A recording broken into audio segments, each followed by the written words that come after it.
Nairobi Governor Johnson Sakaja surrendered to the Senate precincts today following a dramatic arrest order.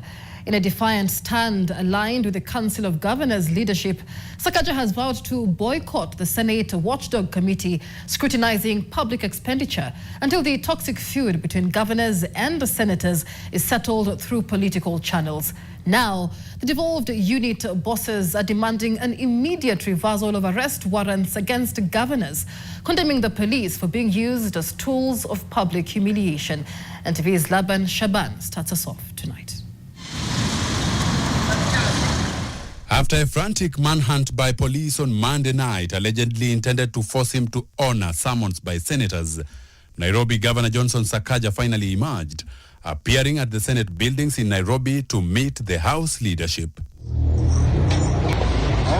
Hello? Governor. How are you guys? The city chief now insists he never held the Senate in contempt.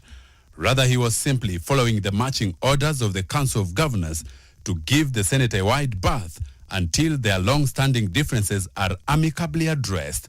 But where was he when he was allegedly being hunted like a fugitive? I was in my office. They said they couldn't find you. Not I have a private office. I was in my private office. Governor. Why come to my office at night? I was in the office the whole day. Who is in the office at 7? At City Hall. Yeah. Governors have come out guns blazing after their Nairobi colleague Johnson Sakaja was placed under the police surveillance, with security officers pitching camp at City Hall to smoke him out. But I was not part of it. I'm used to it. We've gone through so much. This escalation follows claims by Nairobi Regional Police Commander Issa Mohamud that they received orders to handcuff Sakaja for snubbing summons from the Senate's County Public Accounts Committee. Governors feel stripped of their dignity, maintaining that no legal arrest warrant against Sakaja was issued, apart from a letter from the clerk.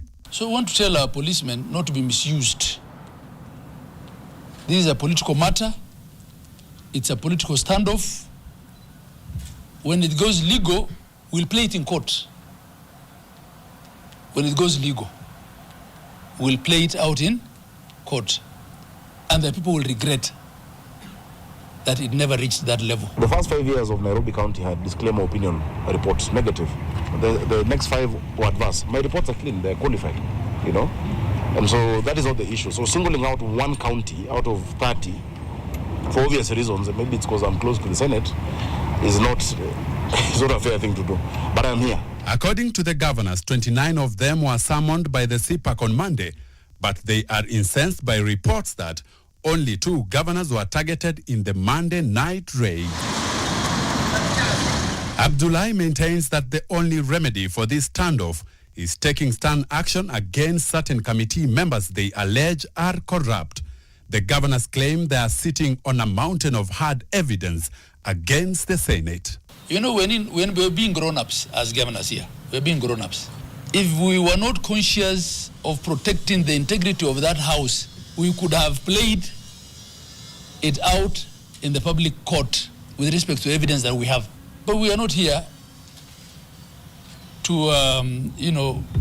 kill each other as institutions. Up until when we have an audience with the Speaker and the leadership and settle this cause, or rather settle this matter, we will continue staying away from the CPAC committee, but will appear on all other committees of both the Senate and the National Assembly.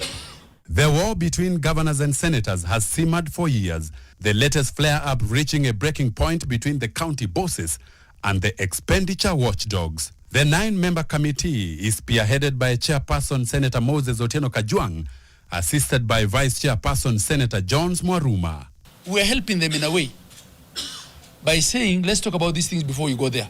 Because if each of us went there and played this on Hansard in front of you guys, we'll be putting that house into disrepute. And that's what we're avoiding. The governors have made their intentions clear. They have no appetite for a courtroom battle, seeking instead a political truce.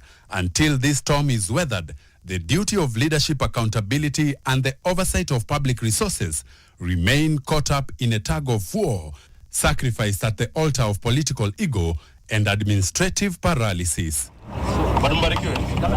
Laban Shaban, NTV.